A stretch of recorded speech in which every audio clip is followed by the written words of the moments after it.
적극적으로 활동해 나가는 과정에서 이분들과도 그리고 우리 당의 이재명 대표를 포함한 당에 계신 우리 의원님들하고 여러 가지 상의를 많이 해 나가야 되지 않을까 싶습니다. 여론조사를 통해서 나타난 민심은 우리에게 심각한 경고를 보내고 있습니다. 이 전대미문의 상황 속에서도 민주당을 포함한 민주개혁 세력이 여론을 압도하지 못하고 있습니다. 말로만 민생, 민주, 경제 집중하고 외친다고 국민들의 마음이 열리지는 않을 것 같습니다. 어느 한 사람이나 어느 한 사고의 독주를 허용하지 않는, 그리고 다원주의를 지향하면서도 폭력적인 은행을 용납하지 않는다는 것을 국민들께 똑똑히 보여드려야 된다고 생각합니다.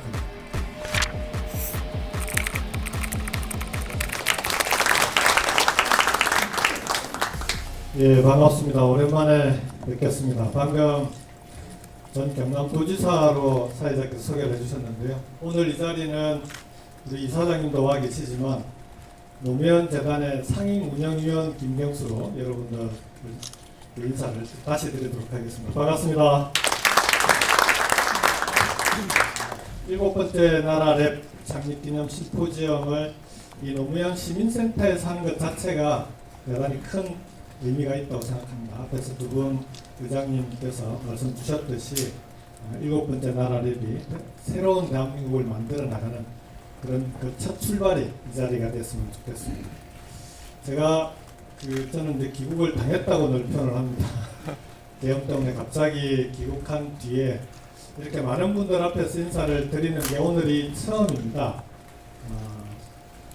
우리 박강원 대표님께서 제가 베를린에 있는 동안에 여기 우리 그 에버트 재단 한국 사무소에서도 나와 계시는데 에버트 재단을 방문하러 베를린에 들리신 적이 있습니다. 그 자리에서 그때 잠깐 뵀었는데 거기까지 오셔가지고 7번째 나라 랩을 홍보를 하시더라고요. 그래서 우리 7번째 나라 랩에 무한 애정을 갖고 계시는 박강원 대표님께 큰 박수 한번 부탁드리겠습니다.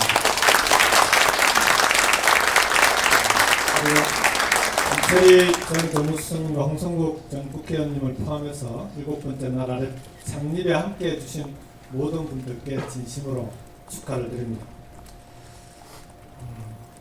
나라가 어지럽다고 표현을 하셨는데 여러 가지로 심상치 않습니다. 그래서 오늘 제가 여러분께 저도 드리고 싶은 말씀을 함께 좀 드리고 싶습니다. 며칠 전 이곳 대한민국 수도인 서울에서 민주주의 사회라면 결코 있어서는 안 될 일이 벌어졌습니다. 불법 계엄, 내란, 거기에 이어서 이제는 사법부에 대한 폭력과 테러라고 하는 믿기지 않는 현실이 우리 앞에 펼쳐졌습니다. 지금은 그런 거짓 선동과 폭력으로부터 국민들의 안전을 지키는 것이 어쩌면 우리에게 가장 중요한 일이 된 그런 시점입니다. 헌정 질서를 무너뜨리는 그 어떤 시도도 결코 용납돼서는 안 된다고 생각합니다. 반드시 형벌에 처해야 한다고 생각합니다. 그래야 제2의 윤석열, 제2의 폭동과 내란이 발생하지 않을 것이기 때문입니다. 문제는 그 다음입니다. 그 사람들을 거짓으로 선동하고 폭력 테러에 가담한 그 사람들을 엄벌에 처하기만 하면 과연 대한민국이 제자리로 돌아올 수 있겠는가?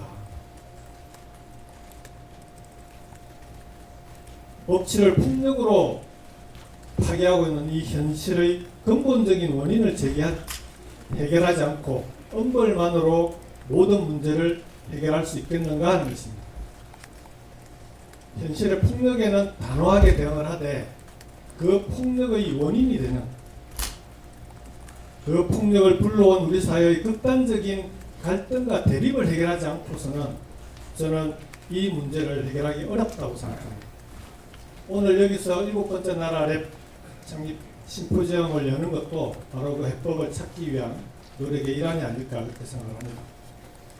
역사적으로 어떤 사회든지 간에 모든 갈등의 뿌리에는 불평등으로 인한 양극화와 불공정이 있었습니다. 그리고 우리 인류는 이 문제를 정치를 통해서 해결을 해왔습니다. 정치를 통해서 불공정과 불평등을 완화시켜 왔습니다.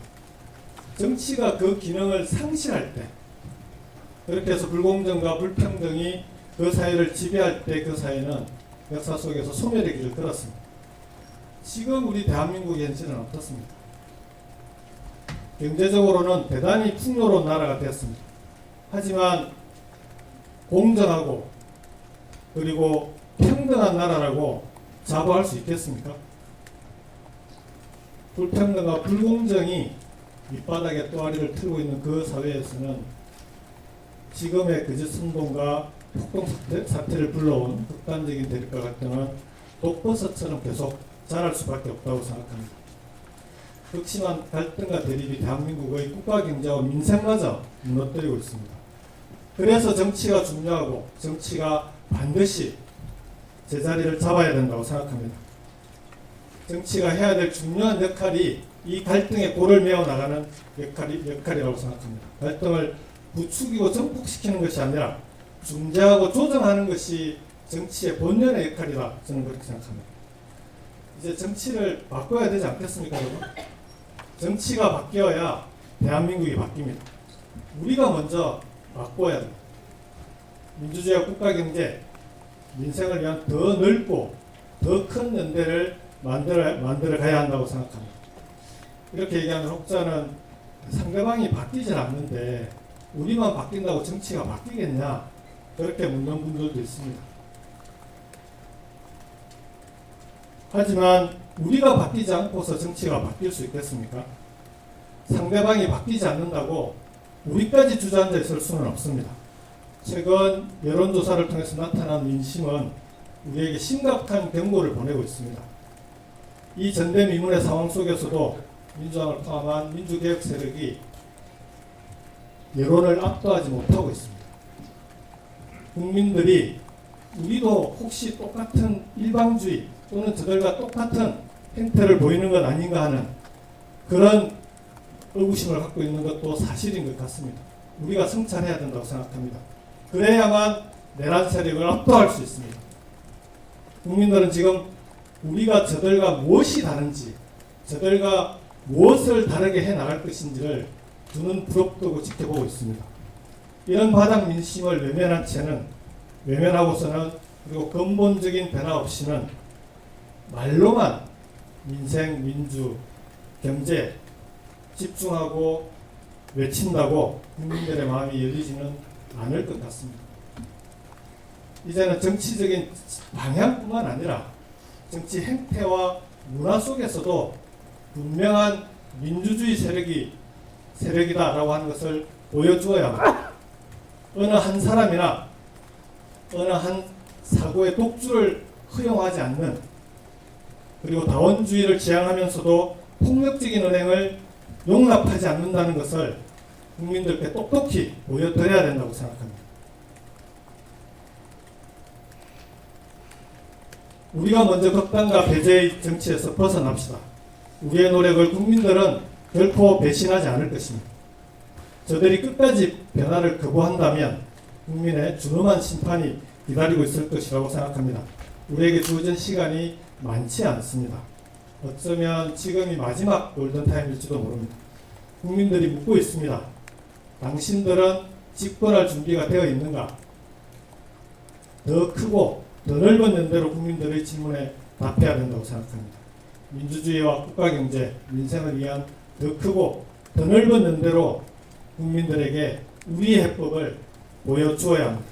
오늘의 이 심포지엄에서 국민들께 드릴 수 있는 해답을 함께 찾을 수 있기를 진심으로 기대합니다. 마지막으로 저를 베를린에 초대해 주셨던 에버트재단 한국사무소에 진심으로 다시 한번 감사드립니다.